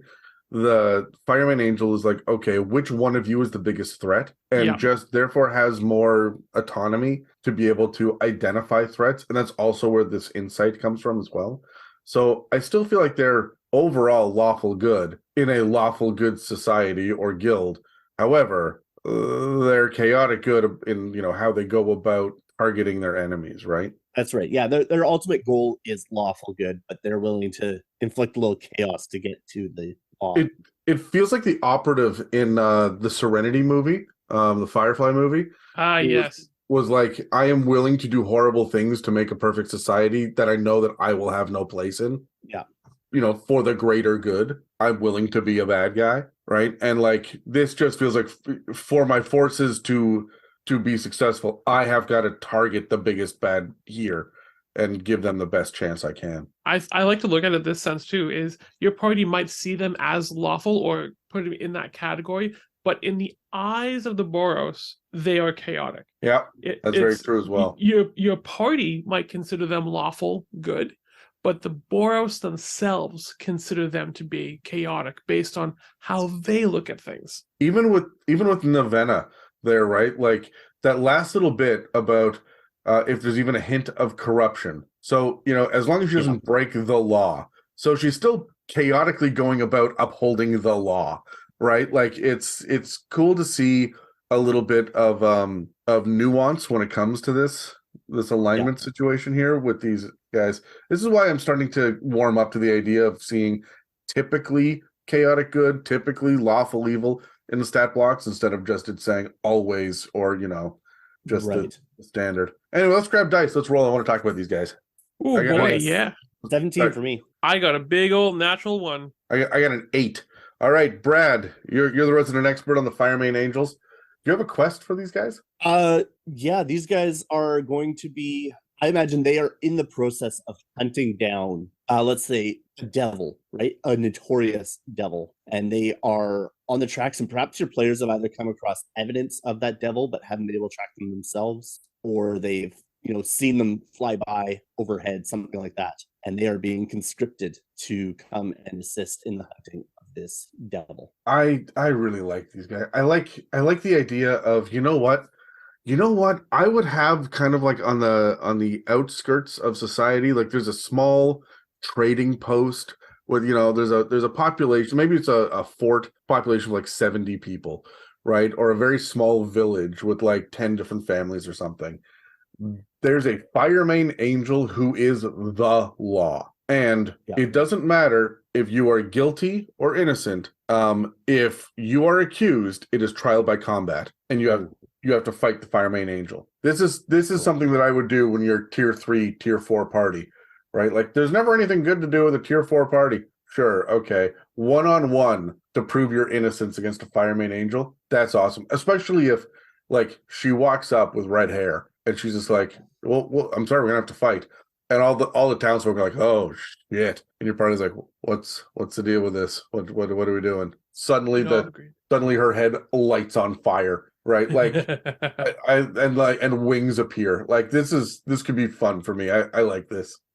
Yeah. I'm gonna take it in a different sense. I'm gonna twist it around a little bit. Rather than focusing on the one-on-one battle that they themselves are gonna do, I want to focus a bit on that chaotic good side again, rather than like Nevena did it herself, and she kind of had to distance herself. All the other Firemanes, they hire you to do the work instead, so that they don't have to distance themselves, so that they can kind of still stay in good standing. But you're doing that work that's shunned by the other Boros, but that's what they want to accomplish, but they can't necessarily do it themselves because they're bound by various other things. So in their mind, there's still that chaotic side, but they're being chaotic through the party. I like that idea. And then but if they're going to do that, they're going to have to wipe out the party to cover their tracks. Or just turn the whole army against them. That's the idea, right? Say they went rogue, they need to be exterminated, and now you're going to be on the run. I actually really like the idea, though, of they themselves won't exterminate you. It's more so they're going to stage your death, but then somehow you get away. I don't know if they would go for that. No, they don't. The Angels, the Boros Legion specifically, would not. There's no subterfuge with these guys. They would. Yeah, that's true. Yeah, there isn't. Yeah, I like what you're saying, but this is more of a rogue, a spy guild kind of movement here, right? Yeah, I would expect this from like a Death Pact Angel, in like the Orzhov Syndicate, if we're going to talk Ravnica. Right, like maybe not necessarily a Firemane Angel for the Boros. I just don't think they've got the subtlety. No, they don't. True. Yeah, that's true. Brad, role playing one of these guys. Yeah, they're going to be again. We're going down the line of the Boros, right? They're going to be confident. They're going to be self-assured, and they are going to be willing to self-sacrifice. When we look at the fact that they have compelled duel as one of their skills, it's right in the description. They will take on the mightiest foes head to head, letting the soldiers handle the rest. It's partly due to confidence and just bullishness, but I think it's also in a willingness to understand that they may be sacrificed, but it will allow the rest of the army to succeed. So they are going to be aware of their surroundings, but they're also, they are putting themselves on the front line knowing the danger. They're not stupid. They are courageous and confident. So one of the things that I tend to take inspiration from, especially when it comes to role playing, is the body language provided in the artwork of whatever the monster creature is. And first of all, I'd like to point out that all of the specific angels in Ravnica are all women. Yes. Well, they were all men in the monster manual. So I do like the idea that she's looking down at you with like a hand on her hip, like in a position of power. And whereas I said before that you may not know what a Battleforce Angel, like who they're talking to, I feel like you get an almost Galadriel sense of being singled out when you're speaking with a Firemane Angel, because they've got that insight. They've got the ability to determine who is the biggest threat, to peer past just original or standard or normal body language or how people are presenting themselves. They're able to see the truth of the matter. And I feel like in the presence of a Firemane Angel, when she is looking at you. And I would describe it as such, and not to have any sort of mechanical means for it, but when she turns to look at you, all the hairs on the back of your neck stand up. You suddenly become warm and flushed, and that's just the fire, like I'm leaning into the heat aspect of it. And like your heart just starts to pound, right? Like you get the feeling that you cannot hide from them and that there's no point in lying. The rogue can still lie, go nuts, but you will get the initial impulse that, oh God, I got to tell the truth, that she can see me, right? Yeah. Tyler, do you have anything for role playing for? I like to take things in a different sense, and I really like how these guys are very proud, at least from the sense of they want to seek out the mightiest of any kind of competition that's to do with any kind of combat. I just get this picture in my mind of them going into either the troops all gathered together or even a pub saying, who wants to challenge me to an arm wrestling competition? and then suddenly it's like, oh dang, their hair lights on fire, and then everyone else backs up and says, nope, I like that. You know your barbarian's gonna go for it. Exactly. That's what I'm hoping for. But she's got a strength of 22, so good luck. Your barbarian has the ogre gauntlets on, has a strength of 19. Nothing can go wrong here. Brad, do you have any ideas about exploration or clues? Again, there's gonna be stories. I think rather than going with obvious things, I think wherever she goes, there's a story that's being told about this angel, right? How they took on this and defeated this enemy single-handed, how they were so powerful. And I think that's going to be your clue. You're not going to be following necessarily physical clues. You're going to be following stories. Bards will sing tales. You'll be the talk of the tavern. In my head, this is going to be a weird thing, but I bet she smells like cinnamon. Huh. What? You mean like Fireball? Yeah, kind of. Like that is where my brain went on this. And so I'm like, when you were sitting there, like trying to find out, let's say, for example, you line up like, let's say 3 beautiful redheaded women, right? And you need to find out which one is a Firemane Angel. And like the way that you do it is by literally smelling them, because the regular woman will smell like the human woman will smell like a human does. The succubus will smell like brimstone and fire. And I'm like, okay, it's not a fiend. What does good fire smell like? Right? Interesting. Because I'm just trying to think about it from the because we do that. We do the brimstone and fire that you can smell sulfur when a fiend walks into the room. Yeah. What do you do with an angel? And I bet it's cinnamon. That was kind of where I was like, what's Fireball shots. What's the good fire smell that's not just like barbecued meat, right? Like, what is the good fire smell? I went with cinnamon. That's my clue. Now I'm thinking of a cinnamon on some charred meat. Yeah. So I think one for me for exploration really quickly would simply be, as Brad said, stories. And if you're looking for people who are there, they tend to gravitate attention. People tend to look at them. And when they're looking at you, you know it. So that's the exploration right there is, you know when they're looking at you, or you know who they're looking at because everyone else is looking their way. I love too that they've got more charisma than the bard and more strength than the barbarian. So like even the bard is going to get all like flushed and stuff. And I don't think a little flustered. I don't think it's like a sexy arousal thing. I think it is you are bare, you are vulnerable. They see you, right? And how exposed do you feel in this moment? It's a commanding presence and one where you feel completely outclassed. That's exactly it. Yeah, that's right. Combat tactics for this one, Brad, that isn't just flyby, because I mean, seriously. Yeah, I mean, flyby is there, which is interesting, and I think that will help in mass combat. But the moment that big enemy enters the field, I don't think they're doing flyby anymore. I think they are standing toe to toe with compelled duel. Right? They will be using their guiding bolt on the small things to try and assist the rest of the troops to take out whoever else is there. They will be using, compelled duel and daylight as kind of a, cover the field, distract everybody so no one else is focusing on me, and I can just go toe to toe with the big guy. I think they've got lots of AoE, which is really interesting as well, right? They've got daylight and fireball, which are really battlefield control spells. They get one of those each. But the big one is the fact that they have their guiding bolts to help others, and in compelling duels to draw attention to the biggest thing. I think the thing that really stands out to me here is, well, first of all, does daylight do damage? I don't think it does. Daylight does not do damage. No, I think it does damage on undead. That's moonbeam, right? Oh, right, yeah. It's just all it does is create light, basically, bright light. Yeah. So normally when we see something like this, I mean, with true sight, dispel darkness is really the reason it's there, right? Yeah, that's its primary purpose. Like, she doesn't need to be able to cast this to be able to see, because she has true sight. Even in magical darkness, she can see.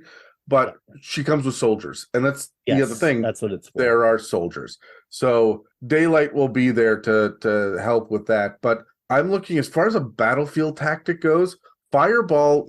See, she's tactical enough, and if I want this CR12 fight to turn into a CR15 fight, I save fireball for the end. I let the soldiers whittle away until my 6th level fireball will drop a couple of players, right? Because if you hit them early with that 6th level fireball, then they will have a couple of rounds to heal back up and stay in the fight. But if your soldiers manage to knock everyone down to 60 hit points, and you're able to guiding bolt a handful of times at 5th level and end up in a compelled duel, and then you drop fireball on the players, you may down a couple. There'll be death saves involved, right? And I think that she would know that fireball is being held back to be the thing that ends the combat. I also think that guiding bolt is really dangerous because she has that 120-foot fly speed. Yes, so 120 feet needs to be taken into account. So yeah, that guiding bolt is 120-foot range, right? So like she'll hit with it, and they'll be like, "Oh no, there'll be another guiding bolt next turn," and then like, yeah, you're in trouble. Like, yeah, big trouble. I think one thing that we don't want to forget about too is it says right in the thing that she trusts the lesser people to take care of the lesser enemies. She's not going to be worrying about anything that's below where she believes that she needs to be. She's going to take on the most powerful thing, whereas everyone else is going after all the other guys. She's not going to be so controlling on the battlefield, but rather going straight to the heavy hitter and dealing with it. What's interesting here is how you define the heavy hitter. Is it the bear totem barbarian that will stand there and go toe-to-toe with the soldiers, systematically taking them out one at a time? Or is it the evoker in the back? And that is really interesting. With her insight and her true sight and the language is all, I get the impression that she will know immediately that a druid, that wild-shaped, okay, we have battlefield control here. The bard is going to try to charm and shit. All right, I better deal with that. Like, she has all of these resistances and immunities, but her soldiers don't. Yeah. And so she is going to, as much as, like, before she can close that gap, she is going to, or even when she chooses who she's going to be fighting, she's going to be choosing the person that is going to have the biggest impact on the overall battle, not necessarily the biggest guy. No, he's the cause of the most conflict. Who's going to be the hardest on the whole entire battlefield? Who's going to be the biggest conflict? Yeah.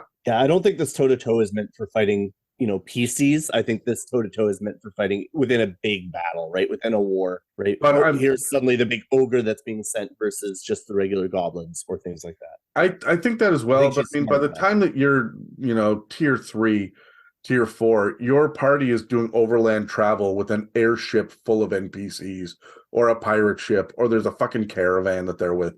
Like, your players are rarely still just 6 mooks dicking about in a dungeon, right? Yeah. By the time that you're tier 4. So for her, it would be a small skirmish or a small battle. And that, in that case, it is the players that's the issue. Also, I would use her to wipe out that nefarious ally that you're with. Like, you've been teaming up with a Yugoloth who you've paid off to help you for a while. She's gonna show up and kill that Yugoloth. Right? 100%. She's not gonna put up with that. No. Or it could be someone deceiving your party and you don't even know it. Your party doesn't even know it, and they come along and expose them.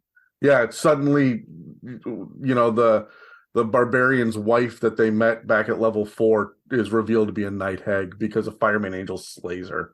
Right, like, oh yeah, she would see through any disguise. Exactly, and then like, I did you a favor, and then flies the fuck away. Right, like, no conversation afterwards, just you're welcome, and leaves. Can you imagine what the party would be doing? Like, what the fuck? They'd be living. You don't even explain. I guess when you kill the hag, it would revert back to its form, and everybody would be real surprised. Yeah, I slept with that thing. We have one more creature to talk about. Tyler, who you got? All right. So rather than talking different kinds of angels, we're going to talk about one specifically really quickly here. And her name is Aurelia. From what I can tell, she's the current war leader of the Boros. I'll tell you right now, she's a force to be reckoned with. Like all the other angels, it's the red hair and the massive red wings, armor. Again, she looks like a war leader. Okay, be ready for this, guys. Her CR is a 23. She is pretty high up there. You don't want to be going toe-to-toe with this one. You don't want to be battling her in general, unless you are level 20, and, well, good luck even at that point. As for a bit the background on her, one thing I really like about Aurelia is the fact that she is not all about enforcing in the law or just enforcing the law, but she's also very much about the people of Ravnica. She's all about, again, keeping the peace. So keeping the letter of the law, yes, but more so keeping the peace and keeping everyone in good relationship, protecting the weak, sheltering innocence, and making sure that the law itself doesn't become too oppressive. That I'm just like, wow, it's pretty fun to see that in a character, that this is what you want. This is the leader you want. You want the person that's not just going to be lawful stupid, but the person that's going to actually look at the people and care about them. And this is why I'm guessing the people really like her as a leader. And I did some other research on her and tried to look into some other stuff, and it showed that the previous leader of Boros, whose name was Razia, he was very aloof and commanded things from the back end. Whereas Aurelia, she is very much a front-line fighter. She almost seems like the Firemane, but she commands this respect from everybody. And I find that very interesting, what it was and what it is now, and how everyone loves her leadership style and kind of goes back to her. Whereas when we look at the stat block on her, we see why she's CR 23. Her armor class is 22. It's a hefty armor, and let's just say the average hit points that she has is close to 300. That's the average. But the speed is 50 feet on the ground, but 150 feet fly. Okay. That's massive. You're not keeping up with this person. The lowest stat that she has is intelligence at 17. That's the lowest stat. And the highest stat is charisma at 30. That I'm just like, I don't want to, and everything else is between 25 and 26. That is massive. And again, we see the damage resistances, again, very similar to what we've seen, necrotic and radiant. Not fire, though, so that's not there. She's resistant, she's immune to poison, she's immune to being charmed or exhausted, frightened, paralyzed, or poisoned. And the true sight, the true sight, again, still the same, but that passive perception is now 24. You're not hiding anything from Aurelia if you thought you could hide it from anyone else. Now, she also, because of the CR, she has legendary resistances, which we already know. If she fails a saving throw, she can just succeed it. She can do it 3 times a day. She has that magic resistance, and she has the longsword strikes, which is, again, kind of slashy, but then gets that additional radiant damage of 68 per hit. Now, this is something that I do like the next 2 things, because she can do 3 of these longsword attacks and something called leadership. And essentially, just by uttering some inspiring words to one creature that she can seat within 30 feet, if the person can hear it, they can add a d10 to one attack roll, which is pretty nice. She can do that once every round to a creature, which can be pretty hefty every round. Another creature gets another d10 to their attack. But this is something I really like, is the ability called War Leader's Helix. It's a ranged attack, and it's a recharge on a 5 or 6. But it's essentially, at a 60-foot range, it's going to be 12d8 radiant damage on one creature. And then she can choose another creature within 10 feet of the target, and they regain an average of 27 hit points, or 68. So it damages one, and then if someone's nearby it, they get healed for that 68 amount, which is a pretty massive boon. That's some crazy vampiric shit that she's doing there. I know. I'm just like, whoa! I love that, because it brings a whole different dynamic to the combat. Of, you think this thing's almost gone, then all of a sudden it gets hit points. What? Is it vampiric, or is it just that the spell has 2 effects? I would read it. It has two effects. Yeah, but the effect. I know what you mean by you're taking damaging one thing and giving health to another. Yeah. But I don't know that's the same effect, and I don't know that you're stealing the health from one and giving it to another. If that makes sense. I would almost say that it's you're just stealing the life it's force. Interpretation, right? I don't know that Yeah. you're stealing it. I think it's just the radiance of the spell has two effects. It has damage on her enemies and healing on her allies. I mean, we're That's getting not true. pedantic at this point in flavor only, but that's the way I would interpret it. I wouldn't consider it vampirism. I don't think you're stealing the health from the one and giving it to someone else. I think they're two separate effects. The reason I look, it's not literal vampirism.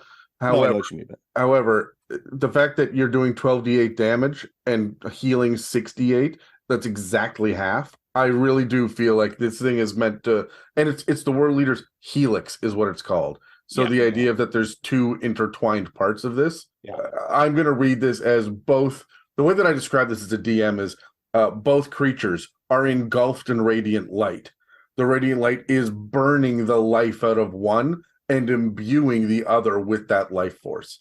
It's That's like a all. transference. Yeah, so it's not truly vampirism. This isn't blood sucking by any means, but it's. I would flavor it to be that, because I think that's more evocative than, this guy hurts and that guy heals. It's like Right. a life transfusion. Yeah, I'm with you, Brad. It doesn't feel like super vampire-y and evil, but this is definitely something that's going to take from one and give to another, but in the name of righteousness. You know what I mean? Yeah. Exactly, yeah. And that she has a couple reactions that she has too. She has parry, which again, she can add 7 to her AC on any attack against her. She already has a 22 AC. Oh, I'm just going to parry that and add 7 to my AC. Okay. Well, good luck. And then she has unyielding, which essentially if anything is to knock her prone or knock her back, she can use her reaction to say, nope, I ain't going down, or I ain't being pushed back. And then because, again, CR23, she's also going to get some legendary actions. She has 3. One is the command allies. This one I feel is pretty powerful because she can choose up to 3 creatures that she can see that are within 30 feet of her. They can immediately attack with a weapon attack. They use its own reaction to make a weapon attack with advantage. It's not on their turn, it's right then and there. And this only takes 1 legendary action. So she can command up to 3 people in a round at any given point after a person's turn to attack, which that's... The thing that makes this so deadly is when you put other angels with her, because it is just a melee weapon attack, but then they're also doing like radiant or fire damage on their melee weapon attacks. So you're not just dealing out 1d10 or 1d8 or whatever it is. You're dealing out 1d10 and 6d6, right? Like 3 times. That's fucking wild. Again, this is why she's kind of the commander. This is why she's out in front, because so that she can use this ability to command her allies what to do, or she's even flying above them and commanding what to do. She can use 2 of her legendary actions to do a longsword attack. I'm gonna be honest, whoop-de-freaking do. Oh, okay, sure, fine. Or she can use all 3 and use frighten foes, which essentially anyone within 30 feet of her needs to succeed on a DC 25 wisdom saving throw. Again, good luck.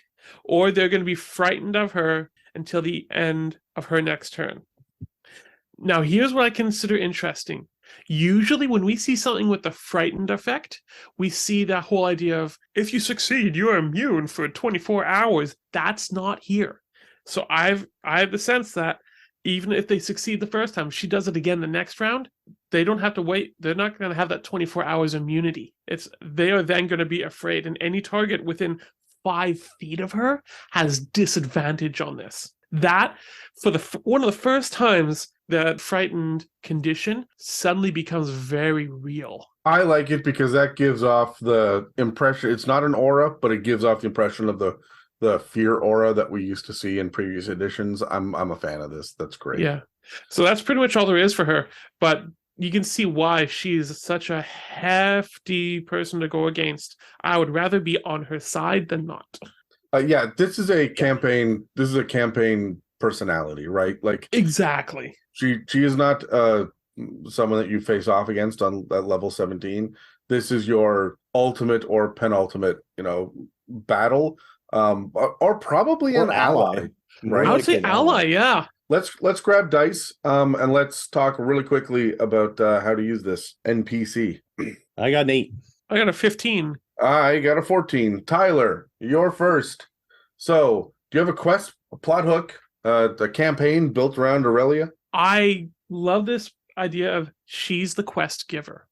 I love it that because she's wants more than anything, she wants peace in Ravnica. She cares for the people, that she's sending you out as ambassadors of peace. And if anything, maybe she wants to kind of recruit you into the Boros Legion. And in order to do that, you must do these things. Because she is the leader of Boros and has the ability to essentially bring you into the Legion. But in order to be part of it, you need to do this. My thought process with her is that, again, she's driven. She has very specific guidelines, the way that she lives her life, right? And she is this inspiring leader. But you guys remember in Aladdin where you go into the Cave of Wonders and you're allowed to touch nothing but the lamp? I feel like with her, she's going to give you an order and you have to complete that order. Do not get distracted. This is your deadline. Hit it. If you get distracted or do anything else, you will feel her ire. And I feel like this is something that your players can, get all these bonuses or boons or whatever from doing stuff for her. But every time they do it, they've got to be laser focused like the Boros Legion. And this will create, I'm going to give them worse and worse dilemmas the later in the campaign it goes, so that they have to decide, are they going to face off against Aurelia and her forces, or are they going to commit and double down? Oh, yeah. Brad, what do you got? I'm going to take Aurelia, and I'm going to port her over into the Sword Coast, take her to Ravnica, because I want to inject her into the Blood War. Right? She has this legion of angels that are fighting in the Blood War, trying to push back the devils and the demons who are trying to basically just even out the forces there. And I'm actually going to put her kind of toe-to-toe with Garyon. Oh. Right? You've got an incredibly powerful, right, lawful evil fiend, devil, who basically these two can go toe-to-toe, right? They're pretty similar CRs. And basically the quest is to bring news of the battle in the Blood War and that Garyon has made an appearance, and your job is to come and get Aurelia and bring her to the force and have her fight alongside you to take him and his forces down. I like it. I want to take this a step further, because we have a statted up army in Baldur's Gate Descent into Avernus. Yep. And Zariel was a angel with very similar stats, who's actually more powerful than Aurelia, but fell and gave into the temptation. And you got to imagine that pissed off Aurelia more than anything else. Much. Yeah, Absolutely. I know that we're in two different campaign settings for this, but fuck, how good would that battle be? Oh, it would be so good. Yeah. And that's why your level 20 heroes need to show up, because Zariel can still whoop Aurelia's ass. Like, we still need these heroes.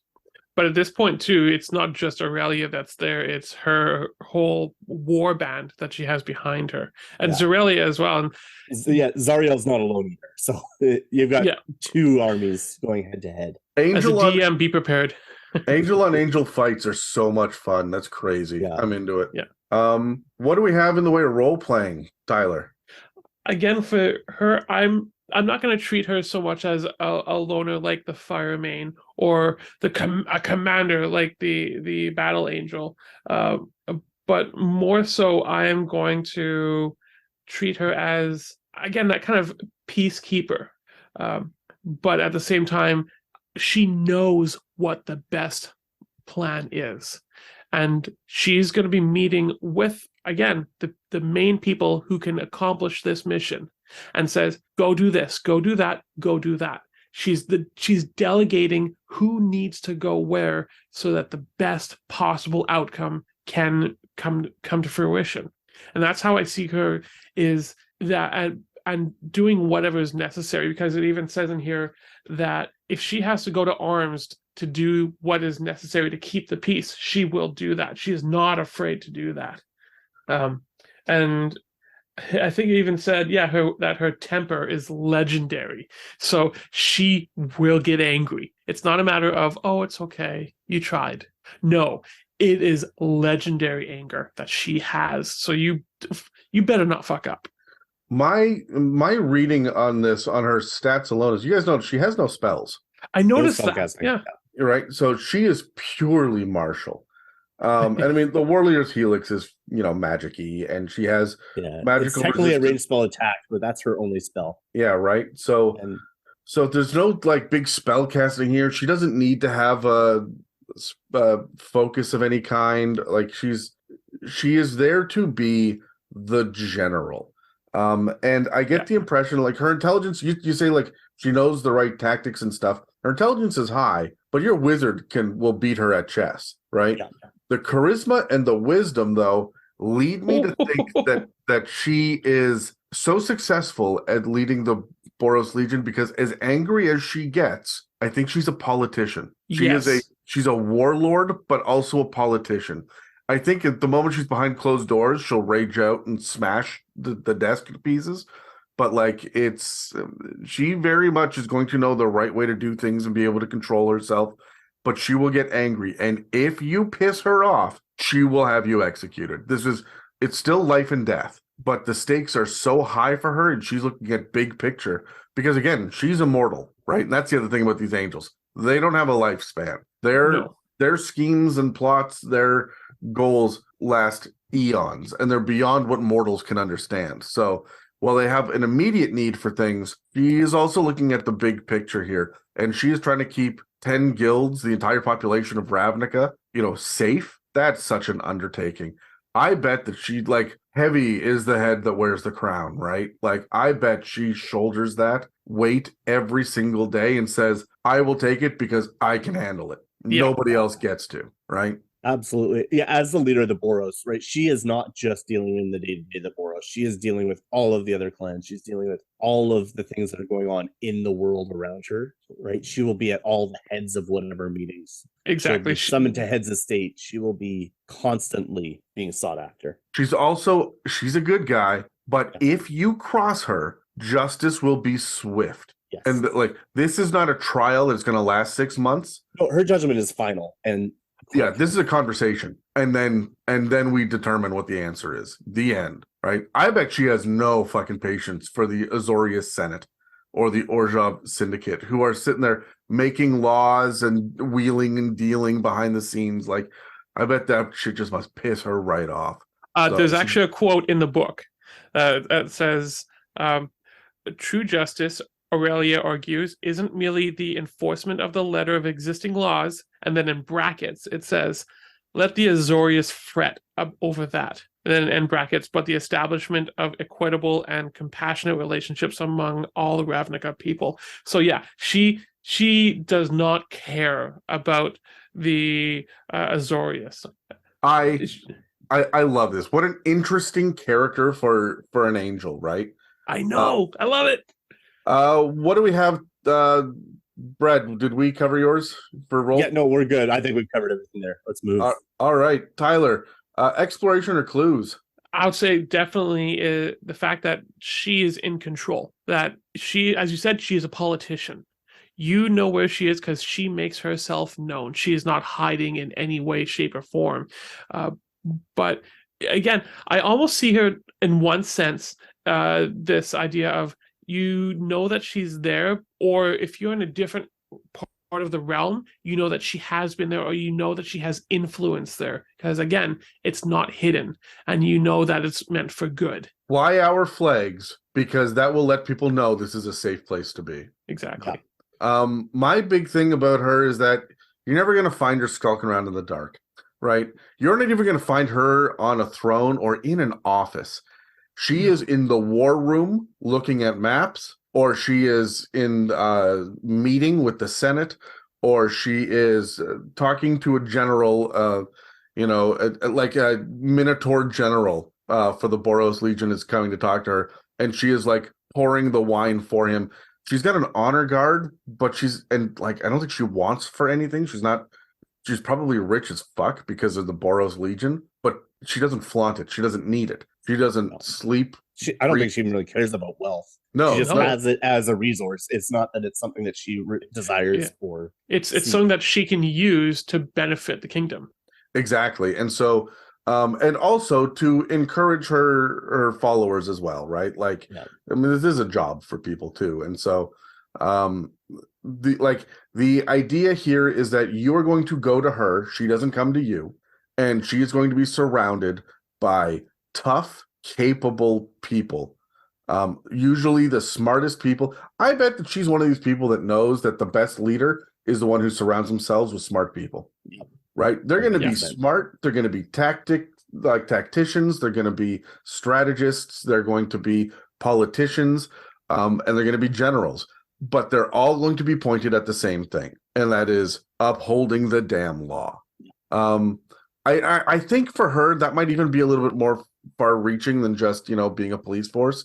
But I think she would understand the need to give people the sense of being safe. It's not just enough to lock up the criminal. You need to let the population know that there is no more crime. Absolutely. That there might be an eye on the pageantry of it a little bit, but not it. That's not the purpose of it. It's not the be all end all of what she's trying to do. I see her at the politician side saying, I will fight for you. Yes. And then legitimately will draw a sword. Yeah. Exactly. And be on the front lines. Brad, what do you got for exploration or clues? Yeah, I'm just going to piggyback off what you were saying about her being surrounded by people. I'm going to say that the exploration is just going to be the challenge of actually getting a face-to-face meeting with her. right? She is either in combat or in the throes of the world of politics and everything else. The ultimate challenge is going to be actually proving that you are worthy of FaceTime with her, and that what you have to offer is actually something of value to her, and not just, oh yeah, I could get that from any of the 20 people I have in this room right now. Oh, exactly. Tyler, what do you have in the way of combat tactics? Well, she's a frontline combatant. So if it's ever in combat, it literally says that's what she is on the front line. The previous leader was always in the back row and commanding. She's in the front line with her troops. In fact, if not the first one into the fray. And that's the other thing too. With combat, she's not going to be alone. She's going to have the whole host behind her. So if you are going against her, you better be having a whole host of your own, or you be part of her host going against whatever it is. And that's the biggest thing. If I can be perfectly honest, looking at this stat block, this is another one of these stat blocks that I feel is impossible to use. It is. It really is, honestly. And that's why I want to look at this more of in not an exploration standpoint, but she's part of the battle map. Yeah, and that's just it. When I'm looking at the stat block, what I'm seeing is, command allies and whatnot, and the war leader's helix and leadership. She's supposed to have, she is so powerful because she boosts up everyone else around her. It's battlefield control. Exactly. She also frightens foes, so she's supposed to be against a large number of people as well. This is not a question of how good is her stat block. The question is how good is the action economy, right? And when we get to that level of action economy, because she is outside of the concept of the bounded accuracy of 5th edition. Her stats are too high, right? You can knock her down, but she's not going to be able to heal, but she's going to parry. She's got 22 AC, but a reaction to bump that to 29? Yeah. Fuck off. That's just, it's so much that it's going to take 5 or 6 different forces on the battlefield. I don't just mean players. I mean, you're going to need to have an entire action economy in your favor to fight her, but you're never going to find her alone in the first place. So every round is going to take 48 minutes to fucking get through at the table, right? This is so unwieldy that my suggestion is to never, ever, ever use her as a monster in a fight. That being said, your players are fucky. They're going to hit level 20. They're going to want to take over the Boros Legion or whatever it is. They've come to blows with Aurelia. She's declared a bounty on their head. Whatever it is, they're going to get her alone somehow and fight her. And if that comes up, she's going to leave. Yeah. 150 foot fly. War, not the battle. And that's what she's all about. Yeah, exactly. So as much as she's unyielding and she won't back down, her leaving is not backing down. Her leaving is mustering enough forces to squash this threat once and for all. It's a tactical retreat. She's not going to run away and hide from you forever. She's going to run away, collect what she needs, and come back. Exactly. That's what her Frightened Foes is about too. Managing the enemies that are in her face. So that's very much what I see here. Again, yeah, it's very much the background. If you're going against Zoriel, they're going against each other in the background. You're just taking care of all the other monsters. Yeah. Brad, do you have any combat tactics? Yeah, no, I was just going to go on the same boat of like she is a set piece. She is not really. You're gonna just. I wouldn't bother playing with her stat block at all. I would just have her be part of the storytelling if she goes into battle at all. Yeah. If I can be honest, I'm going to look at some of the stuff she has, like ranged spell attacks on a 5 and 6, or the command allies, and these are just in this area over here. This thing is going to happen. Yeah, you notice that the fight warriors under Aurelia are feeling bolstered. They are fighting back the enemy with extreme force and prejudice. I'm almost using her like layer actions at that point. You know what I mean? So anyway, before we wrap up this episode, let's cut to our last ad break. If you've been inspired by the conversation in this episode, please feel free to reach out and share your creativity and ideas with us and the rest of the community. You can reach us on Facebook and Instagram, or on our subreddit r/itsAmimic. Also, if you're feeling particularly generous, please follow and subscribe, and leave us positive reviews, likes, and comments. Engagements like that help us pop up on search engines and keep this show running. So as we are thinking about the Boros and the angels and all the different NPCs, we want to be thinking, again, the overall idea of what they are for is this idea of, again, lawful good and the ability to kind of put forward what they think is lawful good, and that they stand by it. There's really no convincing them. They're a force with a one-track train. They go for it. And so really think about, how are your players going to be dealing with this? As a DM, think ahead of time what these guys are going to be in your campaign, because you're going to have to try and think, how is your party going to react to them, and knowing that if they react too badly, it's not necessarily going to go well for them. Your murder hobos are in real danger. Yes, they are. Yes. So that's all for this discussion on the Boros Legion. Make sure that you subscribe or follow and check back regularly to see what inspirations and insights we'll have for you in the future. Thank you for listening to the It's a Mimic podcast.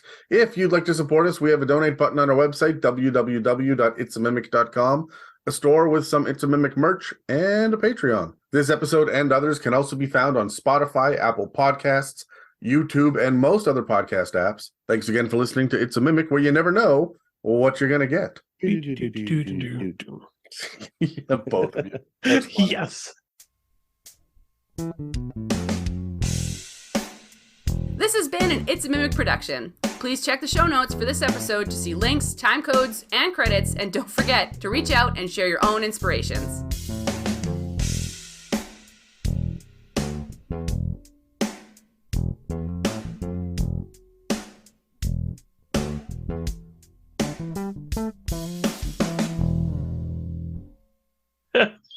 All right, the post credit now. We want to do a nice 20-minute long post credit. I have got to go into the office tomorrow, so I'm up at 5. So hey, me too. I'm up at 5 as well. So yay! that's not We're all all the same. I'm going to end this call so that it's going to save. It takes like half an hour to wind down and save on this computer. Sounds good. Well, good night, guys. Yep. Thanks a lot, You wanna guys. say anything? Well, good night, guys. Have a good time. See you next Tuesday.